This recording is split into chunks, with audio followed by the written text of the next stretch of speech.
జూబ్లీహిల్స్ ఉప ఎన్నికల్లో భాగంగా ఈ బీఆర్ఎస్ పార్టీ నాయకులు ఫేక్ ప్రచారాలు, ఫేక్ న్యూస్‌లు క్రియేట్ చేసుకుంటా కాంగ్రెస్ అభ్యర్థి మీద, కాంగ్రెస్ పార్టీ నాయకుల మీద అసత్య ఆరోపణలు, ఫేక్ న్యూస్‌లు పెట్టుకుంటా చిల్లర ప్రయత్నాలు చేస్తున్నారు ఈ బీఆర్ఎస్ పార్టీ నాయకులు.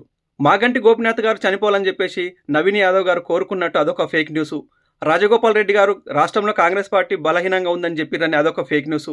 కీలకమైన మంత్రి పదవి ముస్లింలకు ఇవ్వకూడదని ఇవ్వలేదని చెప్పేసి సీఎం గారే అన్నట్టు అదొక ఫేక్ న్యూసు. బీఆర్ఎస్ పార్టీ అభ్యర్థి ఎట్లయినా ఓడిపోతారు, నవీన్ యాదవ్ గారు గెలుస్తారని చెప్పేసి ఈ బీఆర్ఎస్ పార్టీ నాయకులు కాంగ్రెస్ పార్టీ మీద లేనిపోని ఫేక్ న్యూస్లు ఫేక్ క్రియేట్ చేస్తున్నారు. వెలుగు దినపత్రిక లోగోను సృష్టించి వెలుగు దినపత్రిక వాళ్ళే రాసినట్టుగా వీళ్ళే ఫేక్ న్యూస్ క్రియేట్ చేసి సోషల్ మీడియాలో పెట్టుకుంటా కాంగ్రెస్ పార్టీ మీద, కాంగ్రెస్ పార్టీ అభ్యర్థుల మీద ఫేక్ న్యూస్లు రాస్తున్నారు. జూబ్లీహిల్స్ ప్రజలారా, ఈ ఫేక్ న్యూస్ నమ్మకండి. ఈ ఫేక్ ప్రచారాలు, అసత్య ఆరోపణలు మీరు నమ్మకండి. ఈ బీఆర్ఎస్ పార్టీ నాయకులను ఓటు అనే ఆయుధంతో వాళ్ళని తరిమి కొట్టి నవీన్ యాదవ్ గారిని అత్యధిక మెజార్టీతో గెలిపించాలని ఈ సందర్భంగా తెలియజేస్తున్నా.